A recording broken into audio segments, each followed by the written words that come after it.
Pour ceux qui regarderont du coup cette partie 2, je ne suis pas encore allé manger les sushis. Je préfère terminer. Et donc je vais vous parler d'un truc qui est assez intéressant, qui est la gratification différée. Il y a un test qui s'appelle le test du marshmallow, où en fait quand ils ont pris des enfants et ils leur ont dit, t'as le choix, soit tu prends un marshmallow maintenant, soit tu attends 15 minutes et t'en as un deuxième. Et en fait, ils se sont rendus compte que les enfants qui étaient prêts à attendre 15 minutes pour avoir un deuxième marshmallow, c'était des gens qui, plus tard, avaient énormément de réussite. Et c'est ce qu'on appelle la gratification différée. Donc, à quel point tu es prêt à sacrifier ton état aujourd'hui pour la version de ton futur. Typiquement, tu as envie d'avoir un corps de rêve, et ben à quel point tu es prêt à ne pas déglinguer les tablettes de chocolat pour justement aller courir, prendre soin de ton corps et te dire que ça vaudra le coup cet été quand tu auras le corps de tes rêves. Voilà, ça c'est de la gratification différée. Et en fait, pour moi, la gratification différée, ça va aussi un peu avec la discipline. Donc la discipline, c'est la forme la plus pure d'amour-propre puisque tu sacrifies justement ta condition actuelle pour ta condition d'après. Et là, c'est un bon exemple de ça. J'ai grave la dalle, mais je sais que je serais super content d'avoir terminé cette vidéo avant d'aller manger. Donc, on continue nos règles. Nous étions à la règle numéro 11, on passe à la règle numéro 12. Si tu veux avoir ce que tu veux, il faut que tu aides d'autres personnes à avoir ce qu'elles veulent. Donc cette phrase, elle a l'air compliquée, mais en vrai, elle est assez simple. Globalement, pour moi, les meilleurs business, c'est ceux qui arrivent à résoudre des problèmes chez les gens qui sont pressants et où ils ont une volonté de payer pour ces problèmes qui est très élevée. Je te donne un exemple tout con. Si tu sais qu'il y a une randonnée dans le désert de 40 km et que toi, tu te mets à l'arrivée et qu'il n'y a pas eu de ravito dans cette randonnée et que tu arrives avec un terminal de carte bleue et des bouteilles d'eau glacée, ben en fait, toutes ces personnes qui vont être déshydratées, desséchées parce qu'elles n'ont pas eu de ravito, etc., je peux t'assurer que le prix de ta bouteille d'eau va grimper de façon exponentielle. Ce qu'on appelle en anglais la willingness to pay, donc à quel point les gens sont prêts à payer un prix élevé.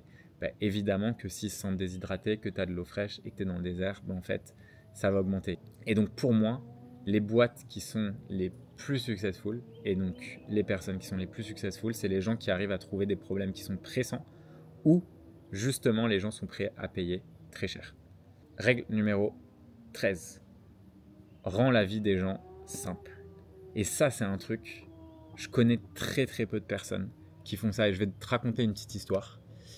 En fait, une des raisons pour laquelle l'Emlist a pu grossir aussi rapidement à l'international et notamment aux États-Unis, c'est parce que j'ai réussi à créer des liens très forts avec des gens aux États-Unis en étant basé en France. Et comment j'ai fait ça? Ben en fait, je me suis mis à la place de ces personnes qui avaient une très grosse audience, mais qui cherchent du coup toujours à faire grossir leur audience puisque c'est un peu le cœur de leur business.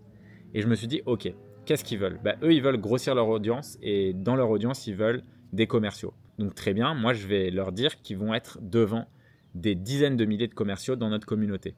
Ensuite, je sais que c'est des gens qui sont tout le temps sollicités. Et on leur demande souvent, est-ce que vous pouvez partager, est-ce que vous pouvez faire ci? Donc, au lieu de leur dire, est-ce que vous pouvez écrire un post pour tel ou tel webinar? Ben en fait, je leur disais, voilà un post que j'ai écrit pour toi. N'hésite pas à modifier 2-3 trucs si tu le vois ou à le copier-coller comme ça. Et ensuite, ces gens-là, ils ont toujours peur de manquer d'engagement lorsqu'ils postent.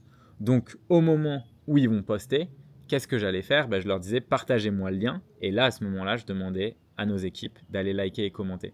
Ce qui faisait qu'à chaque fois que quelqu'un venait dans nos webinars, on avait un reach de plusieurs dizaines de milliers de personnes à chaque post qui était fait. Et donc, chaque partenaire avait globalement aucun effort à faire. Pour lui, c'était super simple. Après, ce qu'on faisait aussi, c'est qu'on leur donnait du contenu qui était très quali, donc de notre interview, qu'ils pouvaient réutiliser dans leur contenu à eux. Donc forcément, quand tu fais ça, en gros, tu prends des gens dont le métier, c'est de la création de contenu, tu les aides à créer énormément de contenu, tu leur rends la vie super simple. Donc qu'est-ce qu'ils vont faire? Bah, évidemment, ils vont parler de toi, ils vont se dire que l'expérience, elle était agréable et la confiance, en fait, elle est instantanément créée. Et donc forcément, les relations business qui vont avec ne font qu'évoluer de façon exponentielle. Règle numéro 14. Ça, c'est une règle un petit peu perso. Je vais vous raconter une petite histoire personnelle. On est au tombé de la nuit, donc ça va être. Je vais prendre une voix un petit peu plus suave. Voilà. La règle numéro 14, c'est paye tes factures le plus rapidement possible. Et l'histoire que je vais te raconter, en fait, c'est... Moi, aucun de mes parents, du coup, vient du monde entrepreneurial. Mes parents, ils n'ont pas fait d'études. Mon père, lui, il a été à son compte. Travaillait, du coup, en tant que graphiste. Donc, il faisait essentiellement des menus de restaurant, des menus pour des hôtels parfois. Mais donc, du coup, c'était pas un métier qui gagnait non plus énormément d'argent. Et en fait, je me rappelle toujours que la plupart des gens profitaient du fait qu'ils soient indépendants pour mettre des mois à payer ses factures. Sauf qu'en fait, ils ne se rendaient pas compte que quand mon père, il gagnait pas d'argent, il gagnait pas d'argent. Donc en fait, c'était, je vais pas dire qu'on a manqué, parce qu'on n'a jamais manqué de rien. J'avais toujours de la nourriture, j'ai toujours eu un toit. Je n'ai pas commencé à faire le faux gars, à dire que j'étais SDF. Mais en gros, c'était un truc où on sentait quand même, tu vois, même quand j'étais enfant, je sentais qu'il y avait un peu de tension. Et en fait, pourquoi il faut payer ses factures rapidement? Pour plusieurs raisons. Parce que, tu sais pas ce qui se passe dans la vie des gens qui ont lancé ce business. Tu sais pas si leur business est en train de rayonner ou si, en fait, ils ont peut-être besoin de cet argent pour payer leurs employés, pour rester juste à flot. En fait, tu le sais pas. Donc, quand tu le fais, t'es pas à l'abri de juste faire quelque chose, en fait, qui va aider quelqu'un. Et toi, potentiellement, ça te coûte rien. Tu as acheté ce service. Donc, c'est comme si tu allais à la boulangerie. Tu achètes une baguette de pain, en fait, tu payes pour cette baguette de pain. Tu vois, baguette de pain, bon, c'est... Tu payes pour cette baguette de pain. Donc, tu vas pas dire à la boulangère, non, donnez-moi le pain et quand je l'aurai mangé, dans 2-3 mois, je vous paierai, quoi. Ça n'a aucun sens. Ça n'a aucun sens. Et donc, pour moi, c'est ultra important. Et je pense d'ailleurs, petit moment psychologie, je pense d'ailleurs que c'est une des raisons pour laquelle j'aime autant l'argent et j'ai toujours eu envie de faire beaucoup d'argent, c'est que je me rappellerai toujours d'une boîte dont je mentionnerai pas le nom, qui était une agence immobilière assez fancy dans un beau quartier, qui avait contacté mon père. Donc il était trop content d'avoir eu ce truc-là parce que c'était potentiellement un travail qui était mieux payé que ce qu'il avait d'habitude. Et en fait, ils l'ont jamais payé. Ils l'ont jamais payé et je me rappellerai toujours de ce qu'il lui avait dit au téléphone parce que j'étais à côté de mon père. Et en gros, ils étaient là, en fait, de toute façon, ça va te coûter plus cher de faire un procès que ce qu'on te doit comme argent. Et c'était vrai. Et c'était vrai. Et donc, même si mon père était énervé, en fait, au final, ils avaient raison. Et en fait, je trouve que pourquoi moi j'aime autant l'argent, c'est parce que c'est pas pour ce que tu peux t'acheter avec l'argent. Au final, on s'en fout, tu vois. Moi, j'ai toujours été heureux, même sans argent. Franchement, les meilleurs moments que tu passes, c'est avec des gens que t'aimes, etc. Mais c'est juste la façon dont les gens te traitent ou peuvent te traiter quand t'as pas d'argent. Et ça, jamais je le voulais, tu vois. Jamais je le souhaite à quelqu'un. Et c'est un truc qui, je pense, m'a vachement motivé. Règle numéro 15. En anglais, on dit show, don't tell. Donc, montre, mais ne dis pas. Et ça, c'est un truc super important. Je pense que surtout, c'est un très bon conseil pour quand tu passes de, je dirais, 0 à 10 millions. En fait, au départ, en tant que fondateur de startup, c'est super important que tu touches un petit peu à tout dans ton business. Parce que c'est super important que tu comprennes tous les rouages du business, que ce soit le support client, que ce soit le closing, la vente, le produit, si tu fais du software, etc., etc. Et la raison pour laquelle je dis ça, c'est parce que quand tu recrutes les gens, trop souvent, en fait, j'ai vu des mecs qui savent pas de quoi ils parlent, en fait. Et du coup, ils donnent des consignes, entre guillemets, à leurs employés qui n'ont aucun sens. Et ils ont l'impression, parce qu'ils utilisent du jargon qu'ils ont entendu dans n'importe quel podcast, que c'est stylé et que ça fait sens, alors que pas du tout. Et donc, ils se retrouvent avec des équipes de personnes qui sont totalement perdues. Ils décident de les virer 6 mois plus tard en se disant que c'est de la faute de leurs équipes, alors que c'est juste que c'est des vrais tanches. Et du coup, le meilleur moyen de vraiment tout maîtriser, c'est de le faire soi-même. Et pourquoi c'est important? Parce que le moment où tu vas recruter des gens, donc je vais parler d'un cas très spécifique. Comme moi, quand j'ai commencé, j'avais pas d'argent. Les premières personnes que j'ai recrutées, j'avais pas un budget qui était énorme. Donc quand tu n'as pas un budget qui est énorme, tu recrutes souvent des gens qui sont pas forcément très expérimentés, mais qui ont du coup le bon état d'esprit. Et en fait, quant à ça, justement, qu'est-ce qu'il faut faire? Il faut les aider, il faut leur apprendre plein de choses. Et la meilleure façon d'apprendre quelque chose à quelqu'un, c'est de leur montrer. Et vraiment, tu vois, et donc moi, je sais que je passais beaucoup de temps avec Loom, meilleur outil sur Terre, j'ai pas d'affiliation avec eux. Et d'ailleurs, Loom s'est fait racheter par Atlassian. Donc, on s'en fout en fait. Donc ouais, Loom, super outil, tu enregistres ton écran pendant que tu montes quelque chose et tu peux parler. Donc ça, c'est super utile. Ça permet de faire plein de process et donc de montrer aux gens. Et quand tu fais ça, l'avantage, c'est que une fois que tu as créé cette vidéo et que tu l'as montrée et que tu l'as enregistrée, donc tout en documentant, bah, tu peux la passer à plein de personnes. Et quand tu fais ça, au lieu d'être toi personnellement à montrer à chaque personne, bah, y a une vidéo qui explique, les gens ils ont juste qu'à suivre. C'est comme un tutoriel, c'est magique, ça te fait gagner du temps. Et si ça te fait gagner du temps, ça te fait gagner de l'argent globalement.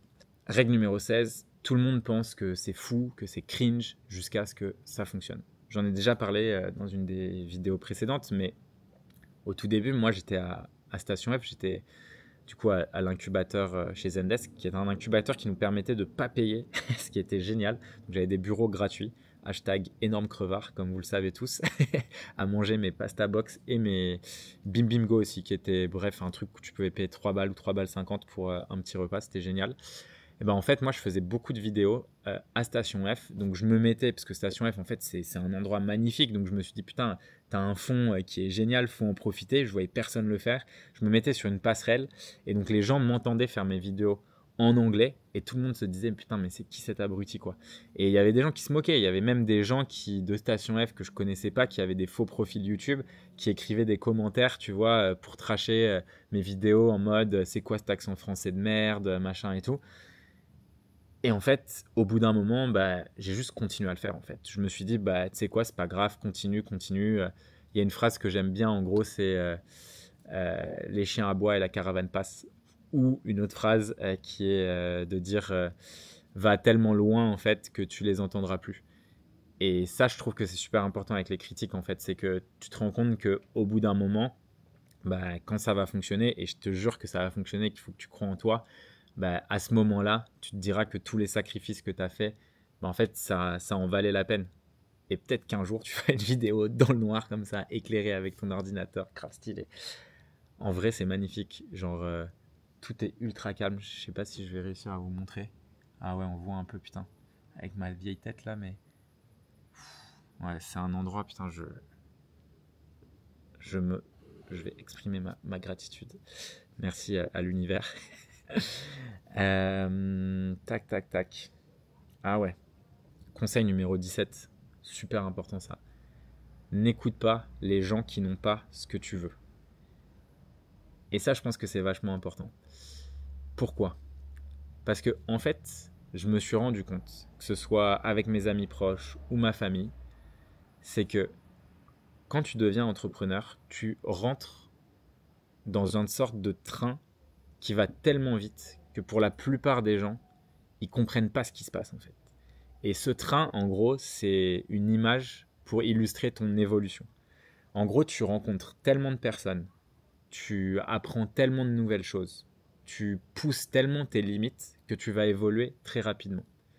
Et pour les gens, te voir évoluer très rapidement, ça peut leur rappeler aussi que eux n'évoluent pas. Donc en fait, tu vas avoir des amis qui parfois vont te dire que ce que tu fais, ça n'a pas trop de sens. Surtout si ça ne marche pas au début. Toi, tu vas voir, en fait, il y a le business, en gros, il y a énormément de lagging indicators. Donc des indicateurs qui laguent, qui sont en retard. Tout ce que tu fais, tout l'effort que tu vas fournir à un moment T, ben en fait, les résultats n'arriveront pas au moment T. Je te donne un exemple tout con. Si je passe des mois à coder un produit, ben en fait, je passe énormément de temps à taffer dessus. Et pourtant, j'ai bossé peut-être 300-400 heures. Tant que je ne l'ai pas lancé, je n'ai pas d'argent. Donc en fait, l'argent, le cash, donc ce qui fait que ton business réussit, bah, il arrivera plus tard. Et ça, c'est un lagging indicator. Le revenu est toujours un indicateur qui lag. Et ça, c'est important de l'avoir en tête. Parce que la plupart du temps, nous, on est éduqués à avoir des résultats quasiment instantanés. Tu vois, tu fais une séance de sport, tu as des courbatures le lendemain, ou en tout cas, tu te sens fatigué. Tu apprends quelque chose de nouveau parce que tu sais que tu as un contrôle, donc tu as un résultat qui arrive assez rapidement. Tu travailles, ben en fait, tu as ton salaire qui tombe, et ainsi de suite. Sauf que dans le business, en gros, tout est vachement ralenti et ça prend beaucoup plus de temps que ce qu'on pense. Et donc, pourquoi c'est important de ne pas écouter pas écouter les conseils des gens qui n'ont pas ce que toi tu veux, c'est parce que en fait, ils ne sont pas passés par cette étape-là, donc ils ne la comprennent pas. Et je sais que moi, il y a eu quasiment je pense, un an et demi où je parlais plus trop à ma famille. C'était dur, tu vois, au début parce que, bah, en fait, quand je les voyais, c'était tout le temps la même question. J'avais raté 2 business avant, je faisais pas d'argent, donc ils s'inquiétaient. Ça venait d'une bonne intention. Mais du coup, la question qu'ils me posaient tout le temps, c'est quand est-ce que tu vas te payer? Et en fait, ça, c'est juste insupportable parce que tout le temps, tu réponds la même question. Et après, c'était, bah, du coup, si tu peux pas te payer, t'es sûr que t'as pas envie de prendre un travail, nanana, et ainsi de suite, tu vois. Et en fait, c'est que des pensées négatives qui potentiellement te tirent vers le bas. Et donc, du coup, pendant ouais, un an et demi, j'allais plus trop voir mes parents. Et je leur disais que j'étais juste occupé. Et en fait, ça m'a permis de me mettre dans une bulle un peu de focus. Je pense que c'était potentiellement une erreur. J'aurais pu être sûrement meilleur à communiquer exactement mes intentions. Mais au départ, en fait, parfois, c'est dur de communiquer parce que ça te force à être vulnérable. Et en fait, ta vulnérabilité, c'est quelque chose que tu n'as pas forcément envie euh, d'avoir au tout départ. Pourquoi? Parce que quand tu es entrepreneur, il faut quand même savoir se faire une sorte d'armure, de carapace pour juste aller tout défoncer, quoi. Et ça, c'est un truc qui est important, en fait. Et moi, cette carapace, des fois, en fait, c'était juste me mettre dans mon tunnel, couper, en fait, toutes les distractions et les ondes un peu négatives et juste aller au charbon et être là tous les jours, tous les matins, tous les soirs et charbonner. Et ça va pas trop changé, hein. On est en pleine nuit, je suis en train de vous recorder une vidéo, je sais pas tout ce que ça va donner, j'ai l'impression que ça s'assombrit de plus en plus. Donc règle numéro 18, lis et écris tous les jours. Ça, je pense que c'est un des trucs les plus importants. Et quand je dis lire, ça veut pas dire lire des livres. Je détestais lire des livres, j'aime un peu plus maintenant.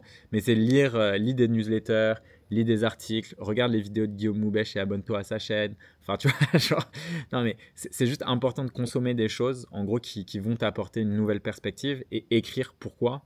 En gros, je sais pas si tu vois comment ça s'appelle? J'ai oublié. Ce truc que j'adorais quand on était enfant, tu as les chiffres là et tu connectes les chiffres et à la fin tu fais un dessin de ouf. Sachant que j'ai jamais su dessiner, j'avais l'impression d'être grave stylé quand je faisais ça.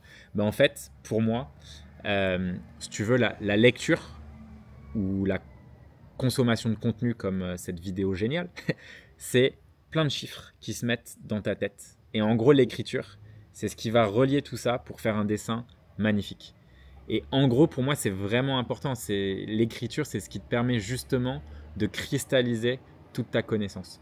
Donc, faut pas hésiter à écrire tous les jours. Et en fait, quand tu le fais, ça te permet aussi, donc ça fait partie d'un des conseils que j'ai partagé dans une autre de mes vidéos, mais de documenter ce que tu fais et donc forcément de regarder un petit peu tout ce que tu as appris, ne pas refaire les mêmes erreurs, te donner des nouvelles idées pour la suite et donc de te faire progresser 10 fois plus vite. Règle numéro 19. Fais les choses que la plupart des gens ne font pas pour avoir les résultats que la plupart des gens n'auront jamais. Ça, c'est important. C'est beau cette phrase. Hein. Le mec qui se kiffe trop. Ouais, en fait, ça, c'est un truc que j'ai jamais vraiment compris, mais parfois, je rencontre des gens qui sont totalement sur une autre planète. En fait, comment est-ce que tu peux espérer avoir des résultats exceptionnels si tu ne fais pas des actions qui sortent de l'ordinaire? C'est un peu la définition de la folie quand même. Et je trouve qu'il y a plein d'entrepreneurs que je vois, notamment des boîtes dans lesquelles j'ai investi, où je vois des entrepreneurs en fait qui prennent limite plus de vacances que leurs salariés, qui sont tous les jours au resto. Enfin, il y a des moments où je comprends pas en fait. Comment est-ce que tu te dis qu'en vivant la vie je sais pas, d'une personne de 25, 30, 35, 40 ans qui a un taf normal, tu vas réussir à faire une boîte exceptionnelle et donc avoir une réussite exceptionnelle. Puisqu'on parle de réussite aujourd'hui, ça ne veut pas dire que tu ne peux pas avoir cette vie si tu le décides. C'est juste que si tu veux des résultats exceptionnels, il faut être prêt à faire les sacrifices. En gros, c'est Lavoisier, le principe classique, qui est de dire rien ne se crée, rien ne se perd, tout se transforme. C'est l'alchimie, en fait. L'alchimie, je pense, la base d'énormément de choses dans la vie. J'adore les sciences, je suis un ingénieur chimiste à la base, mais il y a un truc, en fait, en chimie qui est juste les équations. En fait, tu peux pas perdre de la matière d'une équation à l'autre. Tout doit se retrouver. Et en fait, c'est la même chose. Si tu veux quelque chose d'exceptionnel, en fait, de l'autre côté de l'équation, il faut quelque chose d'exceptionnel. Ça ne peut pas aller sans sacrifice, en fait. Et ça, c'est ultra important. Règle numéro 20. J'ai mis Dream Big, Break Things and Create. Vraiment, il y a de moins en moins de lumière. Est-ce que si j'accentue, Ouais, mais là, ça va faire peur, quoi. Ah, on est mieux maintenant. Vite fait. Rêver grand, casser des choses et créer. Ça, je pense que c'est super important, en fait. Faut pas avoir peur, en fait, de son ambition. Mais faut pas avoir peur non plus de pas avoir assez d'ambition. Je te raconte un truc assez perso encore. Au tout début de la MLIS, moi, j'avais pas forcément énormément d'ambition et je m'en sentais quand même mal par rapport à cette vision, tu vois, qu'on a du CEO ou du fondateur visionnaire, notamment Steve Jobs. Et c'est que plus tard, en fait, que j'ai appris que Steve Jobs, en fait, il est vu comme un visionnaire. Et moi, en fait, ma définition de visionnaire, c'était de dire que c'était quelqu'un qui, je sais pas, va marcher et va se dire oh, j'ai une idée. Et d'un coup, tu vois, il arrive avec sa vision et tout le monde est là, waouh, c'est génial. Et on va dans cette direction. En fait, c'est pas ça. Steve Jobs, je sais pas si tu connais un petit peu sa vie et tout, mais globalement, il a eu très peu d'idées lui-même. En fait, c'était un visionnaire parce que lui, il avait la capacité à reconnaître ce qu'était une bonne idée. Et c'est Rick Rubin aussi qui est génial là-dessus. Il dit il est payé, lui, pour son goût. Et en fait, la plupart des grands visionnaires, c'est pas forcément des gens qui, un matin, se réveillent et ont une vision. C'est juste qu'ils parlent à tellement de personnes qu'ils arrivent à voir des tendances et qu'ils arrivent à se dire « Ok, il faut aller là ». Mais souvent, les idées, elles ne viennent pas directement d'eux. Et si tu regardes Steve Jobs, en fait, c'est à un moment Steve Wozniak qui a créé quelque chose d'assez technique et Steve Jobs s'est dit putain c'est génial alors que lui c'était un dev qui était dans son coin. Steve Jobs s'est dit c'est génial, on va en faire une boîte quoi. Et pareil quoi, l'iPod quand il a été lancé, c'était pas Steve Jobs non plus. Enfin, tous les gros succès, c'était globalement pas Steve Jobs qui a inventé ça, mais par contre il a su reconnaître à chaque fois que c'était des idées géniales et mettre toutes les ressources dessus. Et c'est pour ça que je dis qu'il faut casser des choses et créer, parce qu'en fait, plus tu crées, et plus tu vas te rendre compte que quelque chose est bien ou pas bien. Parce que le goût, c'est comme tout, en fait, ça se développe. Il y a beaucoup de gens qui pensent « Ah bah tiens, t'as trop de style » ou t'as vraiment bon goût. Pourquoi est-ce que t'as bon goût? En fait, parce que tu le développes. Tu vois, c'est comme, je sais pas, les gens qui parfois prennent un verre de vin, le sentent et te disent belle robe, noisette, myrtille, et je sens aussi, oh, un petit peu d'argile. » Donc là, on est dans le lockdown Croussillon. Et ça, c'est en 2008. Évidemment que les mecs, en fait, ils n'ont pas su ça du jour au lendemain. C'est beaucoup de travail. Et c'est un goût qui s'est développé. Et en fait, c'est la même chose. Et c'est pour ça que ton ambition et tes goûts vont se développer. Et il ne faut pas avoir peur de tout ça. Donc, n'ayez pas peur de ne pas être ambitieux au départ parce que ça va se développer. Mais n'ayez pas peur non plus d'avoir des rêves tellement grands. Parce qu'il y a des fois où, en fait, c'est quand on a des rêves vraiment grands qu'on arrive parfois à les toucher ou parfois à s'en rapprocher.